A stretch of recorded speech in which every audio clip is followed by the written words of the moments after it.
Well, good evening, everybody, and welcome to the CVM Plymouth curry night, online curry night. It was our hope that we would have been able to meet in a church in Plymouth, but the current restrictions mean we have to do this online. But we're thrilled that we're still able to have an event here tonight. If you don't know who I am, my name's Jonny Libby. I'm one of the CVM Plymouth core team, and I'm currently sat in my basement in my home in Peveril in Plymouth. Dave Cassidy, the technical genius that he is in charge of all the technical stuff tonight. He's doing an amazing job putting this all together. Dave's somewhere else in Plymouth, kind of making this all happen. In a few minutes, I'll introduce you to our speaker tonight, and he'll let us know where he's streaming from tonight. And it'd be good to know where you're joining us from. So maybe in the comments, either in Facebook or YouTube, however you're watching this, perhaps put in the comments where you're joining us from, so we've got an idea if our audience is from Plymouth or you're from further afield. So please use the comments on both Facebook and YouTube for that. I don't know if all of you have had a curry before we're meeting this evening. I know some of our team are currently eating curry now. But if you've had a curry, I'm sure you'd want to join me in thanking our amazing team who have been cooking curry since 8:30 this morning. They've done an amazing job. And it's your time. You could be a food critic now if you want. Let us know which curry you've had. Maybe put a note in the comments as to which curry you had. Perhaps mark them out of 10. So we've got an idea which curries were the best, so our chefs can know who's won that competition for the best curry. I ordered a vindaloo, a beef vindaloo. I ended up eating a chicken one. That was because I delivered the wrong one to somebody who I was passing it on to. But I'm looking forward to maybe getting a spare beef tomorrow. So let us know which curry you had and what they were like. That was our gift for you. So the curries tonight were a gift. We gave them to all of you that registered for a curry. And we've also had the joy and the privilege to give some to the local community around Catdown, where Plymouth Christian Centre is based. Now, some of you have said that even though we're giving this as a gift, that you want to give a donation towards the cost. We don't need you to do that. But if you want to give us money, we'll take your money. So there's a couple of ways that you can do that. You could either, as you can see on the screen, text to CVMPLYM. Then there needs to be a space. Okay, this is really important. You text CVMPLYM, then space 5 if you want to give us £5, or CVMPLYM space 10 if you want to give us £10. And you text that to 70085. Now, if you were frantically trying to find a pen or a paper to write that down, don't worry. We will put this up again at the end of the meeting. Alternatively, if you'd prefer not to give by text, but you use online banking, and again, let me emphasize, we're not looking for your money. We wanted to gift you a curry tonight. But if you did want to give a donation, you may also give online, and you should have had a flyer with your curry tonight, and it gives the banking details on there. So if you would prefer to use online banking, then please look on the flyer for the sort code and account number that we use for our banking. Just to give you a rough idea of the timetable for tonight, in a minute or so, I'm going to introduce you to our speaker, Andy Flute, for this evening. Some of you may have heard of him, and we're going to hear his story, which is a fascinating story, in just a few minutes. But we'd love you to be able to ask Andy any questions that you may have. So when Andy's finished speaking, and he's likely to speak for around about 30 to 40 minutes, when Andy is finished speaking, we'll have opportunity to ask Andy questions. So if you have a question for Andy, you can either text that question to 07441 446 988, or alternatively, leave a comment on our YouTube or Facebook link that you're watching on. We've got a few people that will be monitoring any questions that either come through on the text or in the comments. And depending on how many questions we have, and we may not be able to answer, or Andy may not have opportunity to answer them all, and it will likely be around 15 to 20 minutes, depending on the number of questions at the end after Andy has spoken. So, without any further ado, oh, and by the way, that text number will remain on the screen throughout Andy's talk. So don't feel you've got to frantically find a pen or paper to write down those numbers. So it's my privilege now to introduce our speaker for tonight, Andy Flute. Andy is joining us online from his home. Hello, Andy. How are you doing today? Hello. Great to be with you. Great. Can you let us know, Andy, where you're joining us from? Where's home for you? My home is in Walsall, West Midlands, in the heart of the Black Country. Okay.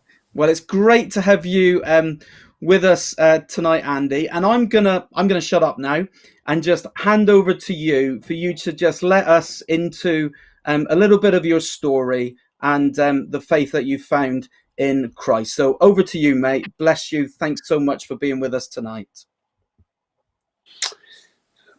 Thank you. Just want to say thank you for Christian Vision for Men for inviting me on, first of all. It gives me great pleasure to be here and tell you a little bit about what Jesus Christ has done in my life. My story is my testimony, a boxer's journey from hell to Christianity, and it's it's I'm lucky to be here. To be honest, it's it's just I'm just give God all the I give Jesus all the credit. I don't nothing myself.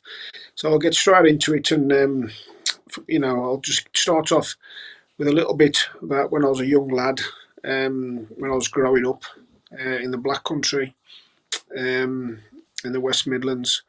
I was as a young lad, I was taken to the boxing gym by my dad. My dad was a boxer, my uncle was a boxer, and my brother was a boxer. So, you name it, you got it. I'm going to be a boxer. Your because I'm just hearing it through your And so yeah, I went to the boxing gyms when I was a young lad, and it's something I just kept watching all the other fighters, watching and listening and learning, and stuff. And then my dad was my hero. My dad was a very tough man, good fighter himself, a good boxer. My dad was also in the scrap business. He had lots of horses, and he was in the scrap business. He'd got a scrap yard, so you can see the type of background that I'm coming from. So so I used to like to go to work with my dad as well instead of going to school. I never wanted to go to school. I was a teacher's nightmare, to be honest. Going through school, I was very naughty, and I never wanted to learn anything because I always wanted to be with my dad, either at work or or go to the boxing gym. But this carried on. He carried on taking me to the gym as a young lad, and I just carried on going to the local boxing club, which was Bilston Golden Gloves at the time, which was one of the best clubs in England, and that carried on from I carried on and going on. Every year went by and I was getting older, and then up until the age I was 11 years of age, I was able to box by Amateur Boxing Association rules of England. You're not allowed to box until the age of 11. So, I'd been hanging around the gyms for a long time, and obviously I'd become quite good at the age of 11 because of all the things I was taking in and being around the gym. So My first amateur boxing bout was arranged at the Park Hall Hotel in Wolverhampton, and I won that, no problem at all. I won that at all, no problem.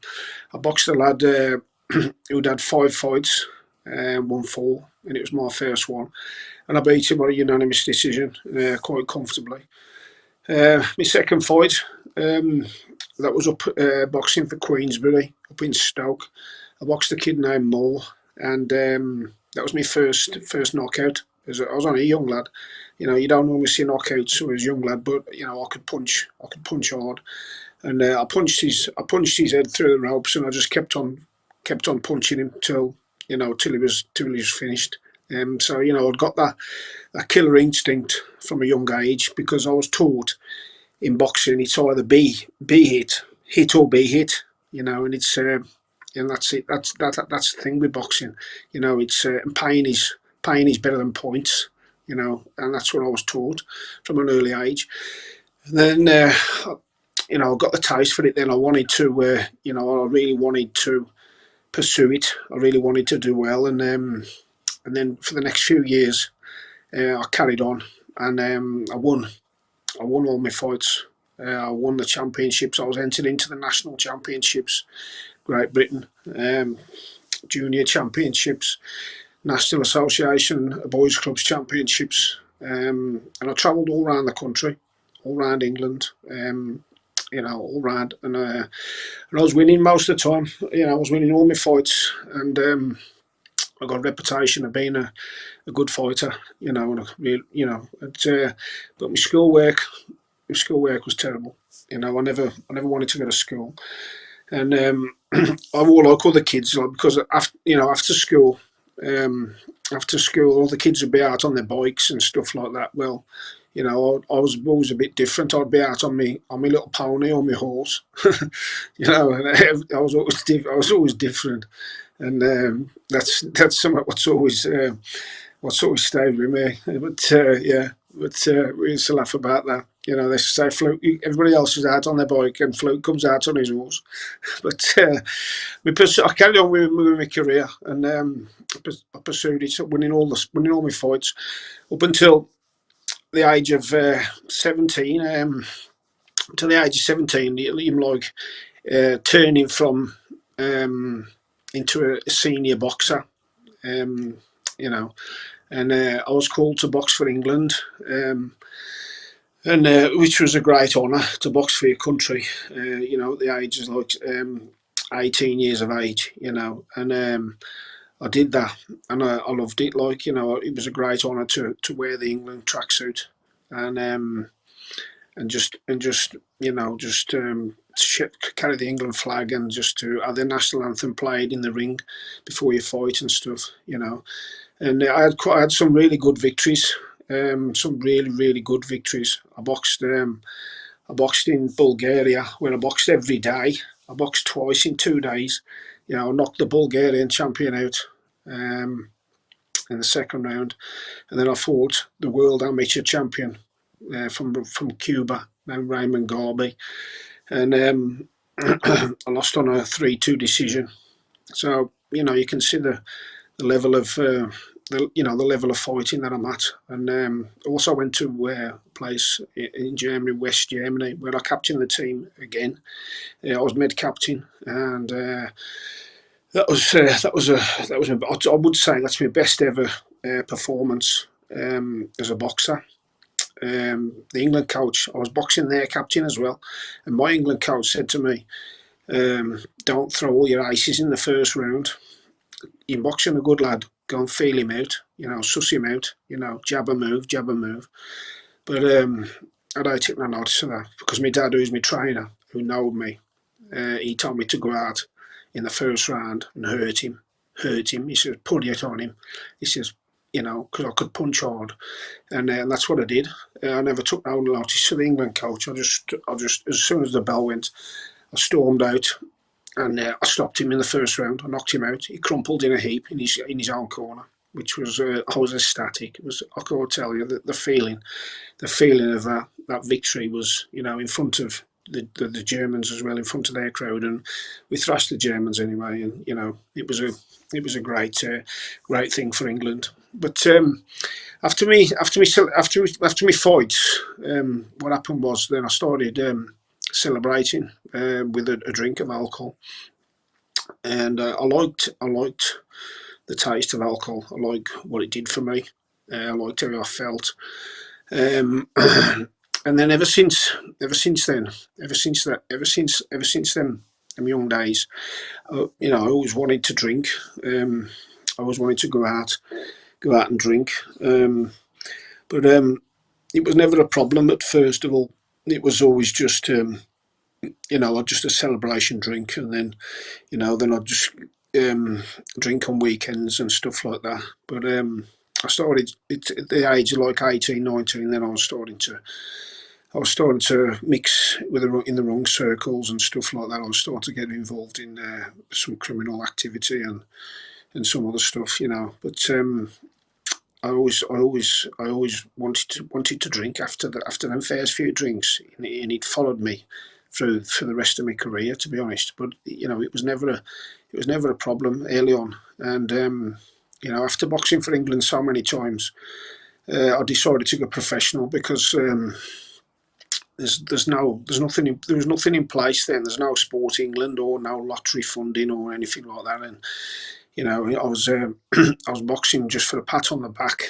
Once I'd done it a few times, I thought, well, I'm boxing the best boxers in the world here, and I ain't getting paid for it. So I wanted to try my hand in professional boxing, because I was at the top of the tree in amateur boxing. So I thought I could just make the change and do it in professional boxing. So I turned professional. Just a few months after my 19th birthday, and that was, my first fight was an hard fight. To be honest, it was really hard. It was a tough baptism, and from boxing from 3 rounds to 6 rounds was a big difference. But I trained hard for it. I really wanted to make a career in my boxing, and I put everything into it.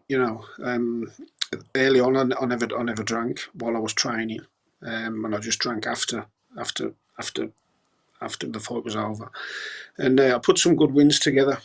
I really did. And at that time, then I started working for my dad in the scrap business, and I was getting involved in all sorts of other stuff. It's I'll get to a bit more of that later. A bit of a lot of criminal stuff, but I just thought it was just the norm. I was just trying to get make a few pound and just trying to just get by, because the sort of people I was always around and stuff like that. They've got horses and they've all got lots of money, and I wanted to I wanted to have lots of money, and I did. I got it, and for a young age, for a young lad, I was getting lots of money around me, and I carried on with my boxing career anyway. And within 3 years of being a professional, I was boxing for the British middleweight title. But in between that, I think I'd only been professional 2 years.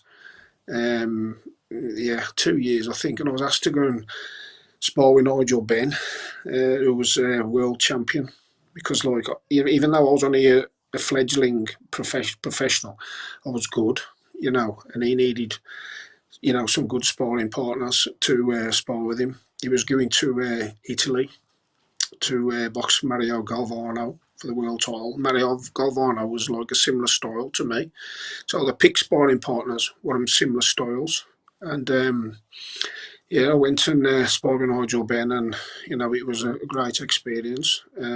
Just being a young lad mixing with a world champion, so you could see the talent. I'd got the talent, and everything was there. And I met a guy. Nigel Benn's trainer was a guy named Jimmy Tibbs, and he took to me straight away. And as soon as he met me, he said, Andy, this is his words, not mine. He said, will you come to church with me after one of the training sessions? And I said, me, got a church? I went, I ain't interested in that. he said, believe me, he said, I was a young lad. He said, believe me, he said, God's going to use you one day. He says, God is going to use you one day.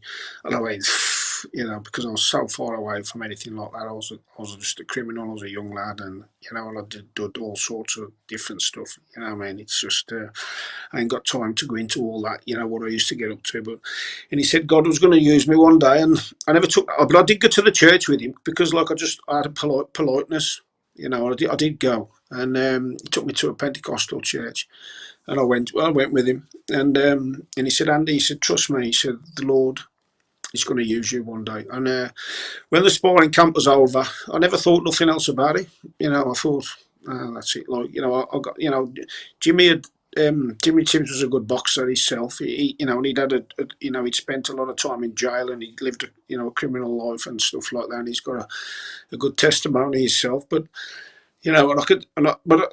and he turned his life around by coming to the Lord, but I didn't think nothing of it at the time. I just thought, I thought that's not for me, I ain't interested in none of that.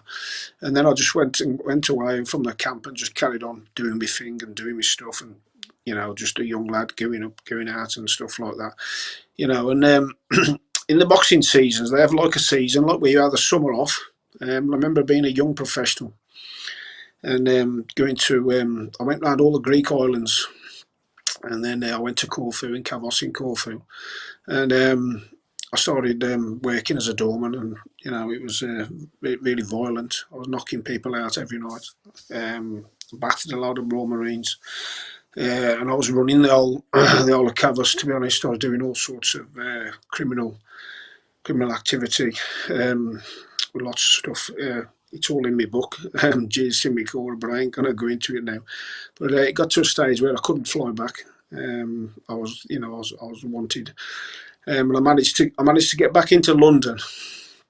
I'd been there 3 months, and I'd caused some trouble and some carnage, and I was living all sorts of the wrong life. I was really in a, I was I was asked to kill people, and you had to read my book if you think I did it or not, But and I was doing all sorts of crazy. I just lived a crazy life, that was my lifestyle. I was absolutely crazy, and I drank and drank and drank stacks and stacks every day, every night, and it was never a problem. I just liked what I was doing, and then once that Corfu trip was over, I managed to get back across land. I got, I had 2 passports and stuff like that because all the criminal stuff I was doing, and I managed to get back. I got across land, and I got to Italy, and I got to Ancona, and I managed to get back from that way, and I managed to get into King's Cross, go across through Switzerland and stuff. It's all in my book, his stories. I ain't got time to tell you, but that's, I'm just trying to paint a picture of the lifestyle that I lead, and I don't care for nobody or nothing. I feared nothing or nobody. I was ruthless. If somebody looked at me in the wrong way, man, I'd have a smack. I was that, because I was a better street fighter than I was a boxer, and reputation what I'd got for sorting people out, and it was, people were scared to death of me. I was ruthless. You know what I mean? And I got back to King's Cross anyway. I got out of that. I got out of that escapade, luckily, and I started training again, and trying to pursue my boxing career. After a crazy summer of, drinking, drugs, violence. Oh, the violence was just absolutely horrendous. But and I carried on with my career when I got back, and I pursued my career. Then I had another few fights, and I won them. But I remember having my first loss. My first loss on my professional record was because of a cut eye. And this is really weird. This is because I never cut as an amateur boxer, because I never drank really when I was that age. Only up till when I was old enough to drink. And then when I started professional boxing, I started to cut, and it cost me a lot of fights, because when you lose for a cut eye, it knocks you back, and you've got to get a few wins together, which is what I did. I remember losing my first professional fight in 62 seconds because of a clash of heads, and I was devastated. I sold hundreds and hundreds and hundreds of tickets because I was a really big ticket seller. I was a popular guy, and the promoters love me, and that's, if you can sell tickets like the way I used to, it's good for them. And I just took the loss on the chin. I was devastated, because like the lad I was fighting, who I lost to, I'd have probably knocked him out in about 2 or 3 rounds. And to lose to somebody who way better than you is just in that fashion, it's not nice. So, but you had to take the good with the bad, and that's what I did. I just carried on with my career, and I won my next few fights again. And then, like I said earlier, I was boxing for the British middleweight title, which was, it was a really big fight. There's some great fighters held the British middleweight title, like Tony Simpson, Errol Graham, Alan Minter, Terry Downs. There's some great British fighters who have gone on to fight for world titles and stuff like that, and gone on to box for really good things. And I'd only been professional for 3 years, and I got the call to fight for the British middleweight title, and it was live on BBC One. Harry Carpenter, he was he was ringside. He interviewed me after the fight, and it was a really good fight. There was nothing in the fight at all. But the thing is, what done me, my eye cut after 7 rounds, and there was nothing in the balance. The fight was in the balance. There was nothing. There was nothing. There was nothing in it. So, but it's another loss on your record. So but I was just get another couple of fights, and it's just you get back to winning ways. And then I was asked to fight other things for other titles. But then I was asked to go and spar with Chris Eubank. Chris Eubank he was world champion. He got his world tour. So they asked me to go to Brighton, which I did. I went to Chris's house, which was in Brighton, on my own. I pulled up. I met Ronnie Davis, Chris's trainer, and that was good. Ronnie was really good because he let me settle in. He gave me a night's rest in a top hotel, and then it was sparring with Chris the next day, which was I hadn't been professional long, and I was like mixing with world champions. I boxed for the British title, which was against a world rated fighter anyway, and I sparred well with Chris. I really sparred well. I held my own. He tried his hardest to put me on the floor, which he did with all his sparring partners, I was told. But he couldn't me. I was known for my toughness, and I was tough. I really was tough. I was more tough than I was anything else, to be honest. And I'd done the first week on my own. And Chris said, Andy Flute is the best sparring partner I've ever had, and he'll be a world champion after me. That's what he said. And then at the time I was boxing for Mickey Duff. Mickey Duff was one of the main boxing blokes in Great Britain. He was the biggest bloke out there. And then Barry Hearn was come on the scene. Barry Hearn, the snooker bloke from Matchroom. And he was Chris Eubank's manager and promoter. And Chris Eubank said Andy Flute will be the next world champion after me and stuff like that. And then Barry Hearn come down to the gym to watch me spar, and it was awesome. It was awesome. And but Chris being Chris, he never threw a punch while Barry and come to watch the first round because he just pulled away from me. But that's Chris because he just makes you, he expected me to chase him around the ring, and I never did. So I held back as well. You know what I mean? So, but then once we got then we got stuck into each other, and Barry watched me, and he said he offered me a deal, with a matchroom deal. And so I stopped boxing for Mickey Duff, which was good because I'd fought on the same bill as Frank Bruno a couple of times, and I'd boxed on some big shows for Mickey Duff as well, and I'd boxed for the British middleweight title, and so boxing was my life, even though I had another life, but boxing was what I wanted to do. And then I signed for Hearn, I signed for Barry Hearn, I went with him, and then things don't really work out like it should have done because of my lifestyle. My lifestyle carried on. I carried on drinking and stuff like that. And I was getting older. I was getting older now, and I was just I was getting older, and I wanted to get into dedicated. And my first fight for Ballyern, I lost it. And I should have, against somebody who I should have won. There's, and I was devastated. I really was devastated. And then I fought again for him. I won, and I fought again and I won. But you know what? I wore the same. My lifestyle, my party lifestyle, and all that drinking and all that drug in it and all the stuff. You know what I mean? It was slowly catching up with me, and it was affecting my career because, like, I was just, I was getting into a really big binge drinker. I was really drinking a lot weekends, like stacks, and then I was expecting my body to win me fights and stuff like that, but me being like tough and stuff like that, I still thought I could do it. I really did. And I carried on boxing with him for quite a while. Then I got my first 12, my first what was it? I done my first WBO title fight. Yeah, a world organisation title fight, and I lost it. I lost it because my lifestyle and everything else. But it was the first time I'd done 12 rounds. To complete 12 rounds of boxing is hard work. It's really hard work. I'd only done 6 and 8 and stuff like that before, and like this fight was for 12. And I did that, but I lost the fight. But it's only I did lose to somebody who was better than me. I lost the fight myself. In my own.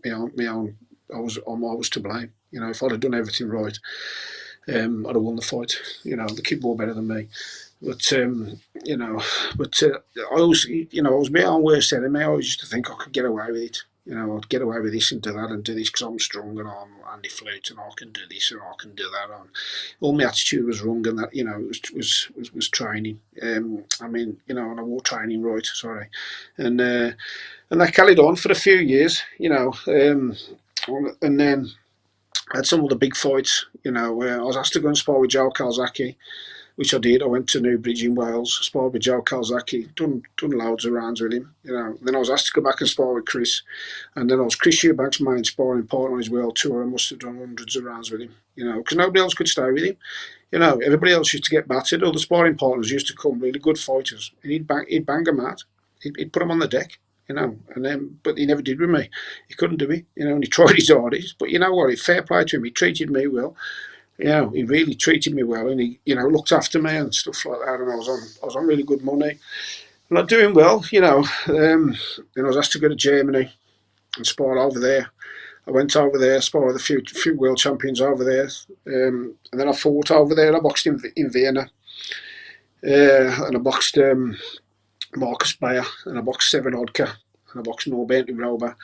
So and I've been sparring with Nigel Benn, Joe Calzaghe, Chris Eubank, them the main 3 fighters to come out of Great Britain, and so you can see the sort of lifestyle I'm leading, but like also my criminal lifestyle is taking off as well. I was getting involved in door work and debt collecting and drugs dealing and all sorts of stuff, and beating people up for money and doing all sorts of stuff, stolen cars, stolen lorries. Yeah, terrible lifestyle, but I don't care, I don't care about anything, to be honest. I'd got a girlfriend at the time. His name was June. I'd been with her from 12 years of age. We got married. We had children and stuff. I remember buying my first house when I was 22 years of age. I bought it straight outright, because that's the sort of lifestyle that I led when I was only 22, and I'd done well, like with everything what I did. But slowly but surely, all this lifestyle thing was catching up with me, and the boxing career was suffering now because of the way I was living, and I was working, and it just escalated, like from being a good world class fighter. I was drinking every night. I can truthfully say every night I was with Chris Eubank, I drank every night. I drank it. I went around all the night, all the wine bars in Brighton, all the nightclubs and stuff like that. And I did that in Tenerife. I did that in Germany. I did that Wales. I did that everywhere I went. and I did it everywhere I went. I'll just for any boxing, boxing fans out there, I'm going to read out some of the names who I sparred with. These are just the world champions, so I've got Joe Calzaghe, Nigel Benn, Chris Eubank, Robin Reed, Richie Woodall, Marcus Bayer, Sevin Odka, Chris Pyatt, Glenn Catley, Norbert Niroba, and then there's the world title challengers like Henry Wharton, Harold Graham, Neville Brown, Lefty Keski, Daniela Herschler, Wayne Alexander, them and all the lads I shared the ring with. All them lines I've read off, I either fought them or I sparred with them. So I was doing this while I was drinking because them first few drinks what I'd taken when I was younger in my amateur career followed me through, and then I just got to the stage where I was just drinking all the time, and everything was suffering, But me, being me, I just kept thinking, I can do it myself, and I remember having all sorts of bad things happening to me then. I smashed my cars up and stuff like that. I got arrested. Started getting in trouble. I lost my driving licence and stuff like that, And so the writing was on the wall that I was becoming a problem drinker and then I needed to stop. But what was really happening was, what had really happened was as my boxing career was taking off, my drinking career was taking off as well, and it took off, and then I found myself where I couldn't really go without a drink, I really couldn't. And I was still trying to do the both. I was still trying to do everything and hold it together while I was drinking, and that carried on for quite some time. And I kept trying to beat it myself. I kept trying to think, I'll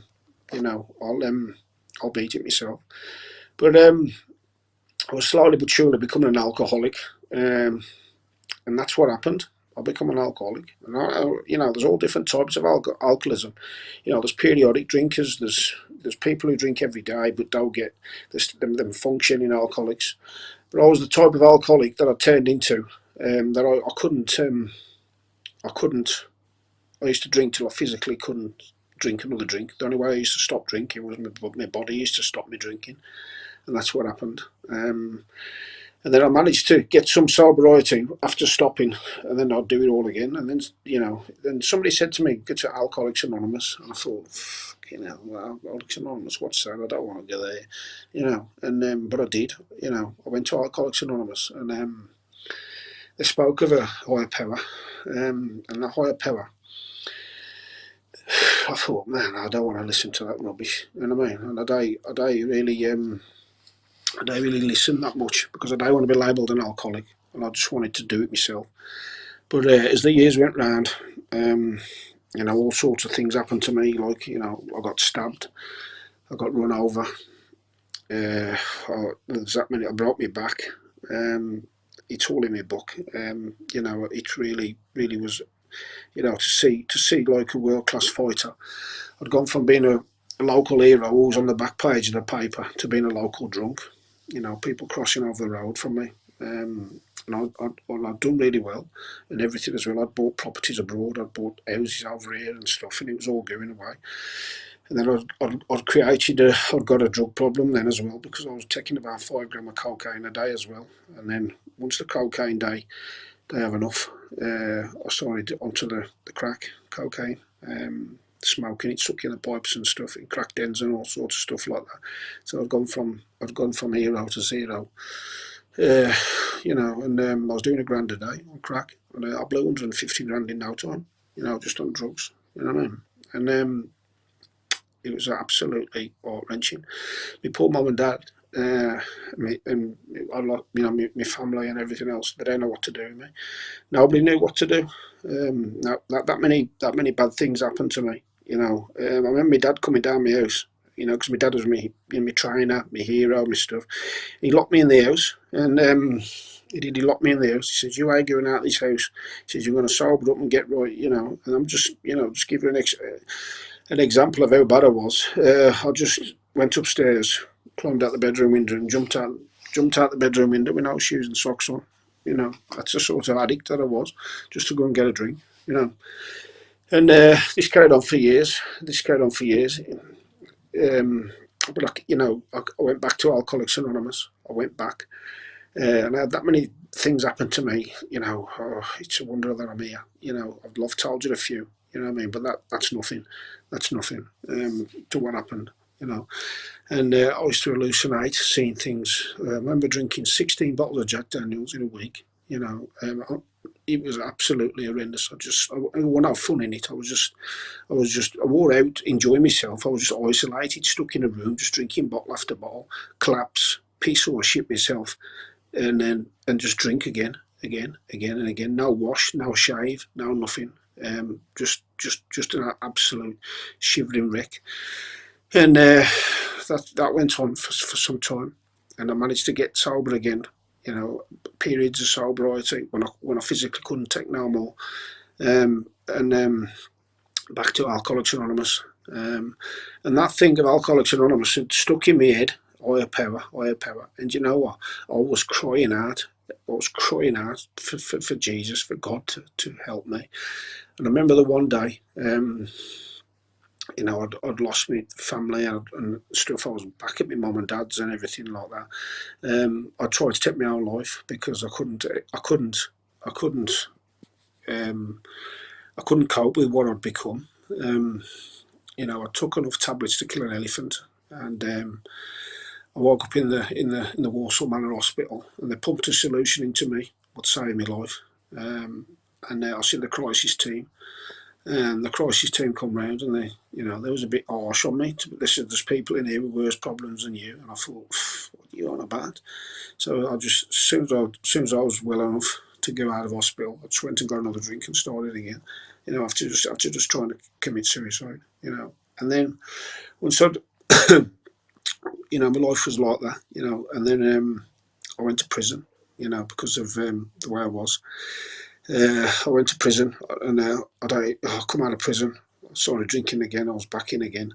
You know, I come out again. I went to prison 3 times. You know, but it was honest. It was just absolutely. Everybody knew me in prison. You know, but obviously I could have drank while I was in prison, but I died because I knew I was in there because of the drink.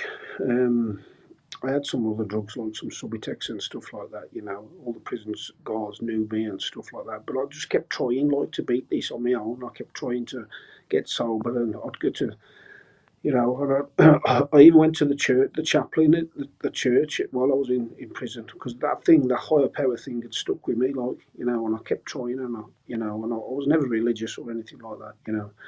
And when I come out, I went back to Alcoholics Anonymous, and I started doing everything. I thought, you know, I come out in 2013. I thought, you know, I've got to do something. I've got to do something. I've got to do something. I couldn't go on like this. I remember going to court drunk. I mean, all these stories are in the book. I remember going to court drunk, and I told all the court people in the court to F off and everything else like that. And then I was in the car park in the court car park, and I punched a car window through. I was that angry with everything because I'd gone to court drunk, and then they was after me again, and I went on the run for a while. But I just went on the run on a crack cocaine binge and drink binge, you know. And then I was so ill, and then I had to have myself in. But my life was like that. It was just the only way out for me was death. The only way out for me was death. And somebody mentioned about God and Jesus and stuff like that, and the AA had spoke of an higher power and stuff. So I went to a church. I went to Dudley Community Church, just just to try and just to look for answers. I met a bloke named John Crampton. He made me feel we you know, he made me feel welcome. They knew me anyway because everybody knew me where I went. You know, I'm really well known, and you know, and nobody.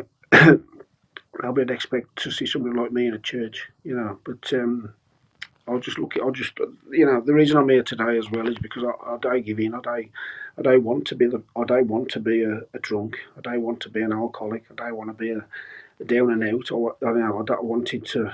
I just don't want to do it. Like, and I carried on with the Alcoholics Anonymous. Um, and I just carried on with it, you know. And I was getting weeks of sobriety, you know, because it used to get to the stage where I couldn't go a minute without a drink, you know. It was that bad, you know. It was that bad. But after so many bad things had happened, you know, like nearly losing my life and everything, getting run over, and there's that much stuff in my book. You'll think it's amazing how easy, you know. But I'm here to tell the story, and I managed to get some sobriety here and there, and then but every time, because once you're an alcoholic, you're always alcoholic. It doesn't matter how long you've been sober, because once your body's had a physical and psychological change, there's no operation what can put it right, you know. And I kept thinking, I got to beat this. I can do it, man. I'm strong. I'm tough and everything. But you can't. But that first drink, that sets a chemical off called acetone, and then once that acetone's, you just can't stop. And then I was off again. I was off on the merry-go-round again, and that went on. You know, that went on for a long time. And I'm going to tell you about my last drink now. My last drink was on October the 28th, 2015. I've been sober for a few weeks, and I went to a boxing event, and to meet Carl Floch and a few other people and that. And somebody pushed a drink my way, and I took the drink. I made a nuisance of myself, showed myself up in front of my fellow boxers, which they like, because everybody had respect for me and that, you know, and what I'd done, and they, you know, in the boxing circle, I was, you know, I was a big name, like, you know, and that drink lasted for nearly 2 weeks, where I was just isolated, stuck in a room. I don't know whether I was going to live or die. I was that bad, and I met a new girl named Angela Quinn who helped me. I believe God put her in my path, and I was at her house. And I rung my friend who I'd met at church, John Crampton. I rang him and says, "Look, Andy's going to die." I said, "I don't know what to do. I really don't know what to do." I said, "Please, what can you come and do?" So that John Crampton, he come to where I was, and he brought the pastor from the church with him, Steve Boyd. Yeah, and they prayed for me. They come here and they prayed for me, you know, and something just changed. Something just changed in me, you know. They prayed, and I was still in a mess and stuff like that, you know. And I was still, you know. And then they left, and I don't really think much of it, like, you know. But I was such all over the place. I was crying. I don't know what to do. I just don't know which way to turn or anything. So all I did, I just dropped on my knees and I just said, "God, if you're real," I said, "if you're real," I said, "and you're real," I said, "and you take my addictions away from me," I said, "I will follow you for the rest of my life." And I had like a erotic feeling. I've been told it's a spiritual awakening. And I never had another drink again. That was on the 28th of October, 2015. And then my friend from church, I'm telling you, man, you don't know pain like it, you know. And then my friend from church, he, uh, he arranged for me to get baptised. And I got baptised on the 15th of November, not long after. And I was going to go through with it because I was still feeling that wet, still feeling that bad after my last drink. My last drink was the 28th of November. And he knew he got to get me baptised fast straight away, you know, because I'd go back off on it or whatever. I don't know. They was worried, you know. And I got baptised, and like it just changed my life. Just changed my life. It was the best thing I've ever done in my life, and I've never wanted another drink again. And then I got me a sponsor with Alcoholics Anonymous, and I started doing the 12 steps of recovery. And then while I was doing the 12 steps of recovery, steps 4 and 5 I'm like about making amends with people who had harmed, and you know, asking for forgiveness, and I had to do an inventory of all the people that had harmed and ask for forgiveness and all that sort of stuff. And while I was doing that, you know, I had to write it all down like a worksheet. I felt the presence of God again. My sponsor goes, God's just touched you, ain't it? I said, "How do you know?" He went, "I've just seen it." He said, "God's just forgiven you." And was just overwhelmed. I was just overwhelmed. Honest, man, I tell you, it don't matter how tough you are.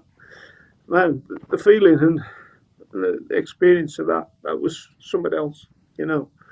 And he answered my prayer, man. I said, I'll follow him for the rest of my life, and that's what I've done. You know, that was it. I've not ever wanted a drink since, not ever even wanted one, and I couldn't go an hour without one. You know, and I've written a book about my life, Jesus in my corner. It's a boxer's journey from hell to Christianity. There's more in there. It's available on Amazon if anybody wants to read the full story. But it's not about what I did; it's about what God did for me. Because I was a sinner, and I'd lost everything. You know, and I nearly lost my life, but God kept me here, I believe, for this purpose. You know, God will force Himself on you. You know what I mean? But you got to ask Him. I asked Him, and He knew I meant it. If anybody's out there struggling with all these addictions, or I mean, you ain't got to get to the lengths I went to, but you know what? God's real, man, and He answered my prayer, and it's changed my whole life. I've gone from, you know, a criminal sort of, you know, lifestyle to just like being a born again Christian, helping others. You know, I've just I've been all around the country giving me testimony. I've just been on TBN, and TBN meets. I've got my own ministry, which is www.jesusinmycornerministry.com. If anyone wants to have a look at it, you know, I've just devoted my whole life because He pulled me out. He pulled me out. He gave me a new life. Bible says Corinthians 5:17-18. The old is gone, the new is here. And I had it tattooed on my arm because that's what He did for me. You know, if you can do it for me, sin and lived a bad life, you know, you can do it for anybody. My book's helping so many people. I've sent so many people to alcoholics. I've sent it into prisons. And I've just done a podcast with James English. I think it had 36,000 views in 2 weeks. And the amount of people that have contacted me and give their life to Christ because of that, you know, it's just an amazing experience. If anybody wants to give their life to Christ, tonight, just get in touch with her. Andy, sorry to interrupt you, mate. You got your finger over the microphone. I think you got your hand on the phone. Yeah, So we that's struggled to right. hear you. Carry on again now, mate. Bless you. Okay, sorry. But I've just devoted my life now to being a Christian. Devoted my whole life to being a Christian. I've been around the country, doing everything I can. I've been in the prison. Because when I talk to prison inmates, and I've been in prison myself, and I listen to somebody like me, if God can do it for me, He can do it for anybody. But you know what? If you've got a good life, it would be better if Jesus was in it. You know, and if anybody wants to make Jesus your Lord and Saviour tonight, I'm gonna read you a prayer. I'm gonna read you a prayer out my book. I just want you to say this after me. Father God, I know that I have broken your laws and my sins have separated me from you. I am truly sorry, and now I want to turn away from my past sinful life towards you. Please forgive me and help me avoid sinning again. I believe that your Son, Jesus Christ, died for my sins and was resurrected from the dead and is alive and hears my prayer. I invite Jesus to become my Lord and my life and rule and reign in my heart from this day forward. And please send your Holy Spirit to help me obey and to do your will for the rest of my life. In Jesus' name I pray. Amen. Now, if you prayed that prayer, I reckon you just get in touch with Christian Vision for Men, get in a good Bible-based church. Because if you can do it for me, no matter what you're going through, you might not be going through nothing, but if you am, Jesus is the answer to everything. God bless you all, and I hope you got something from that. And yeah, my name's Andy Float, and I'm going to sign off now and just hope you had a enjoyable evening with your food, and you've had a good evening. So God bless you all, and over to you. Thanks so much, Andy, for kind of making yourself so vulnerable and open for each of us. That was such a powerful story to hear, and Yeah, bless you. Thank you so much for taking the time to be with us tonight. We got a few questions that some of the people that have been watching have sent in. So I don't know if you can see these questions on the screen there, Andy, but if not, I'll read it for you. First question we got: Were your family members that were boxing, except from your dad, jealous of your success? So I think that's saying, if you had family that were into boxing, you did really, really well. Were any of them jealous of your success at all, or did they just cheer you on? I was in my corner. My dad and my uncle, they was in my corner. My brother, my sister used to come now. None of my family at all now. I had lots of other people who you think of your friends really, but they really was, you know. But my family, the answer to the question was no. My family was behind me 100%. Um, you know, um, Great stuff. I Okay. had lots of, I did have lots of people jealous, not my family. Yeah. Okay, next question we got for you here, Andy. How does the adrenaline rush of knocking someone out compare with the joy you knew when you gave your life to Jesus? That's a great question. Whoever asked that. So how does the adrenaline rush of knocking someone out compare with the joy you knew when giving your life to Christ? That's a really good question. But nothing. That was that when I used to knock people out and raise my hands and the crowd used to roar. It's a great feeling. You can't explain it. But the feeling when I get through Christ, when I have my spiritual awakenings and stuff like that, and when I'm helping people, and like people come forward and they give their life to Christ, and it's just a totally different experience. You can't compare the two, to be honest. They're different. They're totally different. But yeah, they're totally different. The one's, the one's different to the other one. But the other one with Jesus, you've got more peace and joy in your heart and love. The other one's different. You've got aggression, you've got anger, you've got stuff, violence.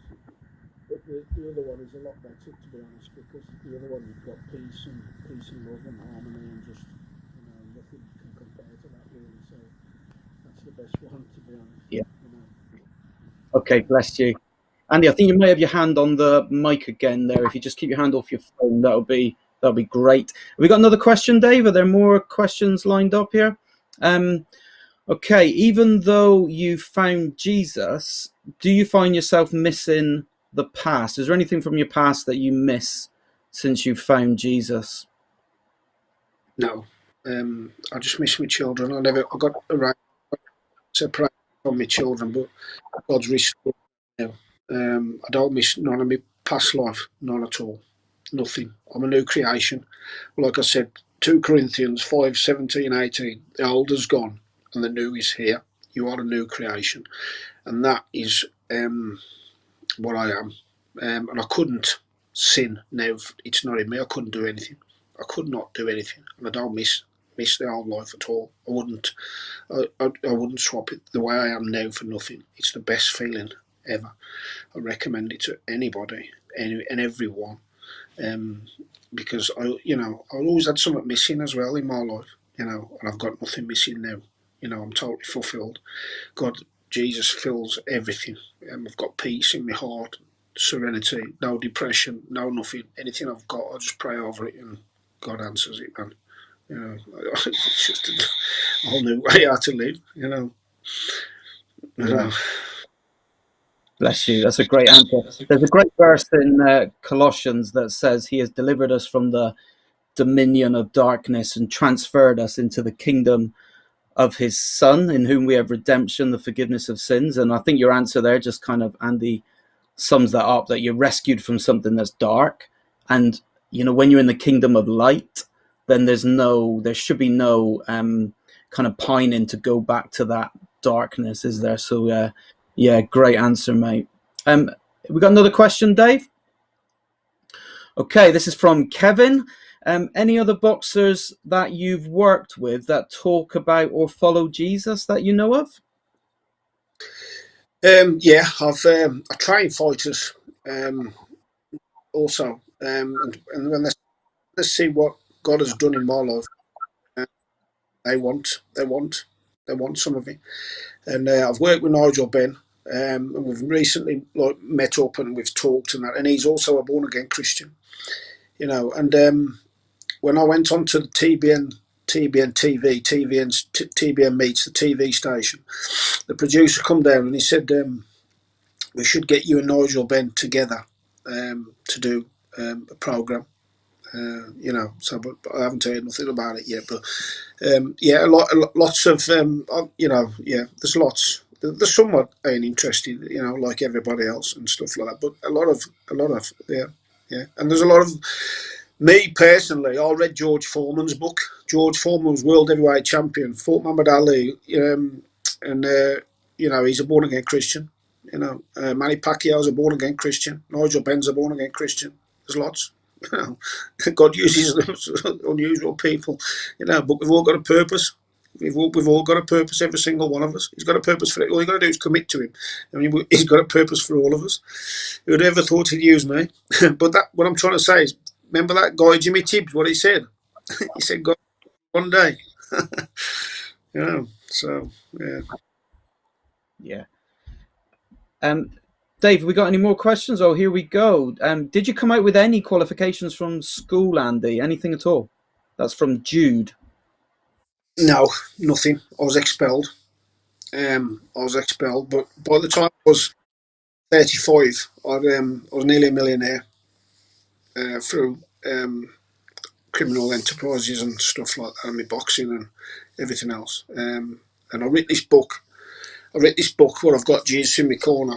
I've written that myself with a pen and paper, and I got it put onto an email, and then I sent it off. I had no qualifications at all, nothing, no. But nope. Okay, Interesting. well that verse that I shared from Colossians just before, the verse before that says that if we accept Christ, we've been qualified to share in the inheritance of the saints. So even though you might not have any qualifications from school, that decision you made for Christ has qualified you to Yeah. share in the inheritance of the saints. So all the saints that have gone before us, whether that's George Foreman, whether it's people like Nigel Benn or people from years and years ago, you're qualified for that same inheritance, which is ours for now, actually. So that's yeah, you are qualified, mate. Just a different sort of qualification than people might see on a certificate or piece of paper. God's my provider now. I don't have to. As long as I Yeah, just keep being, yeah. I keep obedient. As long as I'm obedient, you can't be a partial. Bless you, mate. Obedient. God's your provider. Yeah, that's great. Okay, we're just going to put some comments. That no more questions. You're done for questions now, mate, so you can relax a bit. I think it's just a few comments that have come up on the stream, just a feedback for you. This has come in by text saying, "Thank you so much for your rawness, Andy. Your transparency is so needed at this time. Bless you." That's come from one of the people watching tonight. Great events is from Nathan, who's part of the CVM national team. Great events, guys, and a really powerful story. Amazing. Thanks so much for that comment, Nathan. Great to have you with us. And this is from Memory. Thank you for the curry. And what a powerful testimony. Praise be to God. Any more? I think that's it. We've had people from all sorts of places, Andy, watching us tonight. We've had a comment from somebody in Colombia, believe it or not. We got somebody from Colombia watching us tonight. So you're reaching South America from Warsaw. What an amazing thing, eh?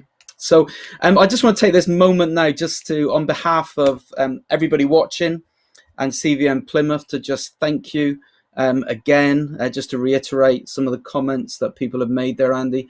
Thank you so much for giving us your time tonight, being so kind of transparent and honest with us. It's been a joy to have you with us. So thanks so much for everything you've kind of done for us tonight. And just by way of to let people know how they can keep in touch with us, Andy said if you had kind of prayed that prayer, then we'd love to hear from you.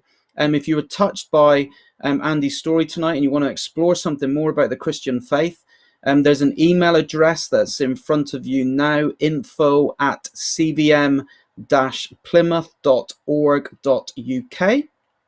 If you want to get in touch with us, we will make sure that we come back to you and kind of take any conversation or discussion that you may want to have further.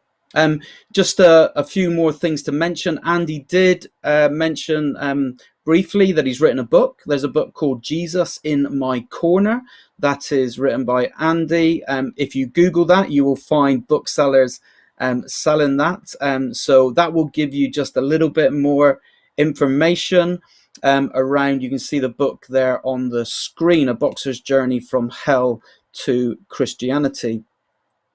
And if you're interested in exploring more about the Christian faith, there are a number of churches that are running the Alpha course. I know, for instance, a church that I kind of belong to, the Plymouth Methodist Central Hall, we're planning on running an Alpha course in the new year.